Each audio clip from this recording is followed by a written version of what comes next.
If I just refer to the previous presentation and Dr. Lagari had also mentioned, it's all about leadership. That in our country, if you look at it also, the mess or the ills we find ourselves in is about leadership, the quality of it and the sustainability of it. Even when we look at the organizations, it is very fashionable in the organizations to talk about certain initiatives. And we find out that an individual comes and goes away, and that initiative, with a certain moment, or with that individual goes away. Goes away. So, in order for leadership to be sustainable, we need to first of all understand that what is the role of the leadership. Great. What are we setting out to do? Sir. And then again, we have to look at the personality ethics and the character ethics. So, again, what we see in our country also, and as well as we have seen across the globe, is the personality ethics part of it. The personality part of it, that the charisma and what people say and do, that is just a transactional sort of a thing. In order to make the changes transformational, you have to adopt it. You have to look at the values in the organization, how things are doing. It's the effectiveness of the leadership. Now, how do you measure the effectiveness of the leadership in an organization? You look at how those leaders communicate in the organization. You look at the way they interact, the fairness, the equitable and just behavior which is being done, the equal opportunity which is being provided in the organization, ability to stand up and speak. So when you talk about the various initiatives which one would take from an HR perspective, these are some of the very fundamental initiatives one need to take. It's not about policing. Okay, great. It's just looking at allowing these things to happen. That your leaders in the organization are effectively performing their job in terms of communication, in terms of fairness, in terms of diversity, in terms of employee development and providing equal opportunity. Sir, thank you very much. Sir, can you add with this some of the leader HR blend with this comment which Dorian Sahab has made, so that we can all get benefit of that? How Thank HR you, plays a Yusuf. role, or how HR can play the role? Yeah. Please. Assalamu alaikum, everybody. Very interesting topic. Of course, sustainability is the buzzword globally, and the world is no longer interested in just making money. They're interested in how it's made. Of course, a very important aspect that Akram Saab just mentioned was that you need to also have good leadership that is actually going to contribute to the sustainability agenda of a good organization. And of course, there are various aspects to sustainability, and we won't go into that. But as far as leadership is concerned, yes, I totally agree with some of the points that have been made here. We at ICI, we keep a very sharp focus on leadership at all levels. And we're not just talking at the senior levels. Various people at various levels in the organizations are leaders in their own way. And they need to have the traits, or they need to develop those skills which are so critical for good leadership.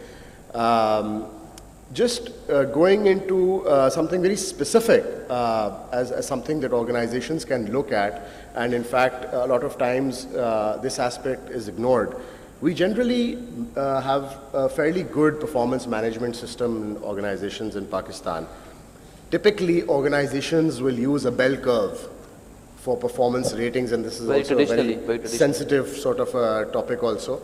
And bell curve mein, what happens is, wo to chale performance rating वगैरह हो जाती है, evaluation हो जाता है, उसके basis पे remuneration is linked. But what sometimes organizations tend to ignore is that 50% of the bell curve that is generally termed as people who are doing a good job are ignored in terms of moving them towards the 20%, the top 20%. और ज़्यादातर focus ये हमारा हो जाता है कि जी top 20% को tag कर दें, उनको हाई पोटेंशियल कह दें या की टैलेंट कह दें या क्रिटिकल स्टाफ कह दें, और फिर जो आपका बल्क ऑफ द पॉपुलेशन है, which is where we need to give more emphasis on, that gets ignored. And mind you, the top 20% people are very good, they are always looking for an unfair deal because they give you something different in the organizations. तो आज रोक लेंगे, कल हो सकता है retention का problem बन जाए. आज मार्केट डाउन है, they might not leave. Tomorrow, if things are booming, you may be struggling to retain that key talent. So it's more important to actually develop leaders out of the 50 or 60% of the bulk population that comes in the center of the bell curve. So that's the key point that I want to make here. Organizations need to focus on the bulk of the population and try and move them in the upper quartile. And that's the loyalty and more sustainable model. Thank you, that's great. Just to add, that means the 80-20 principle also applies here. The 20% of employees get the 80% of the work done in the company, and the rest are just, we are carrying them. Ji Waqar Sahab, just for your point, the topic says the initiative from the HR perspective, and what you think, how this sustainable leadership development can be done, please. Before I go to the few initiatives which we have taken at PEL, I would like to add on what my colleagues have said. I would like to talk about sustainable leadership. What sustainable leadership is? I believe sustainable leadership is combination of three components. One, moral values. Second, influence. And third is creativity. And I think these things have been highlighted here in the presentations before. Moral values, the degree with which he recognizes the values of humanity, his ideals, his principles to which he holds on to, a leader. Secondly, influence, the ability to influence others' behaviors and support them in achieving their goals. And finally, the creativity, the ability to generate new ideas, generate new products, different innovative ideas, and ability to take risk and move on to next domains and leave the existing domains. So I think these are the basic components of sustainable leadership. That is one. Second, now if you look at, I think these components provide a complete framework to leaders for their commitments, what they owe to their people. One. Second, on the other hand, these components provide a proper architecture and framework to HR people, HR professionals in the organizations to build on their leadership development programs. And so as I think what we have done at PEL is that first of all, as my friend mentioned, that we are looking at the leaders at all levels, not at the top level. There are leaders, and that is what, if you read the book Good to Great, he also mentions that there are leaders at all levels. So we need to identify leaders at all levels and then try developing them. One. Second, that this cannot be done in isolation. It has to be a process. Leadership development has to be a process. And we need to differentiate between leader development and leadership development or leaders development. So I think, and before that, I think if there is no proper conducive environment in the organization, we can't develop leaders. It cannot be done in isolation. So I think there are three basic components to that even. One, there is element of or culture of empowerment in the organizations. Two, element of trust and respect. And third is, and the most important is engagement.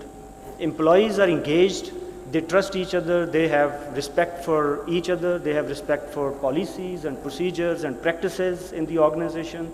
And above all, there is a culture of empowerment.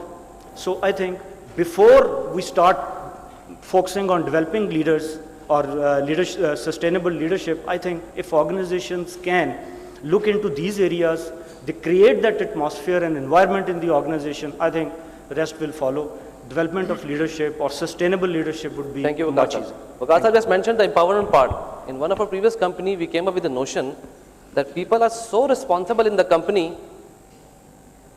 it's a height of responsibility कि वो दूसरों की चीज़ों को भी अपनी चीज़ें समझते हैं और साथ ले जाया करते थे.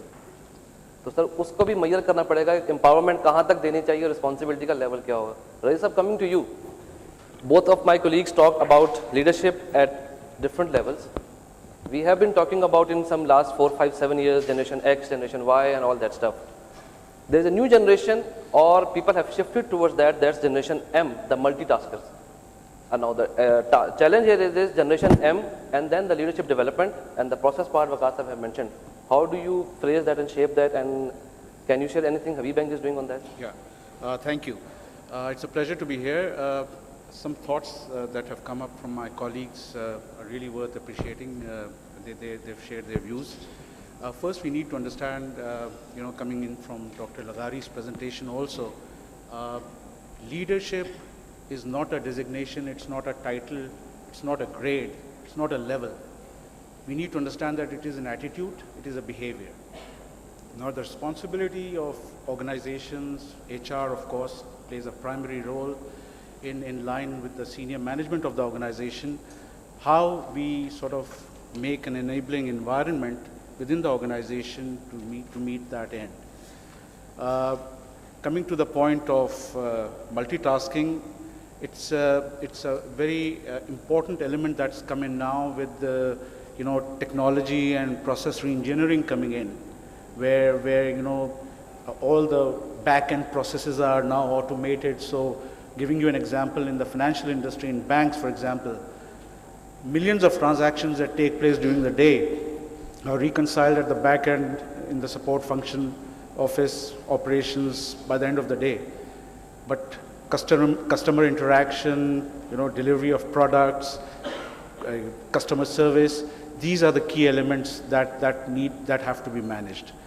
So, having an organization with a lot of diversity is also has to be kept in mind. For example, giving an example of my bank, HBL, we operate in all environments, as you know. We have offices and branches all over the country, from Turbat to Hangu, Miachunu to all the cosmopolitan areas also.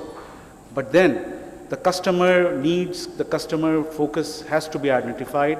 And so when these processes, the back-end processes that I mentioned, they kick in, then we have a situation where people are doing multitasking, and the cashier goes to the back office whenever needed, and people in the back office can come and perform that function, for example. Linking it with leadership is that, what we are doing at HBL now is, we've been sort of working on these processes for some time, is very important for all of us to understand. And this is important to every organization. You have to have the right succession planning in place. Succession planning is a critical element whereby when we know that some critical resource, and my friend here mentioned about the 20% talented people in the organization which we try to retain, when there's a dearth and there's a criticality of movement, how do organizations fill that gap? Now that has to be done through succession planning. So planning ahead, proactively, not reactively, we will meet its results then. Thank you, sir. Thank you, Razi sir. Shahrukh, quickly, from your point of view, I would again link this generation M, the multitaskers. Razi sir, talk about the succession planning. Now, multitaskers have some more aim than we talk about succession planning in a very hierarchical level. Just to shape up the things, can you share an example on that, or the initiative steps for the leadership development on your company, or what experience you have? Sure. Thank you. Hello, everybody. Just allow me a minute to give you a brief background on how I have put my points together. If we have a quick look within even this room as well, 90% or more of the organizations are national organizations in our country, right? And the remaining small amount is the MNCs. So over here we have to talk about, when we talk about leadership commitment, because it's a topic which says leadership commitment, and so we need to do some alignment, which Mr. Sunil Disnaike was saying in the morning, in our management, in our top tier and coming down. And we need to see that, okay, are we talking about capacity building as a parallel to, asset building? Because this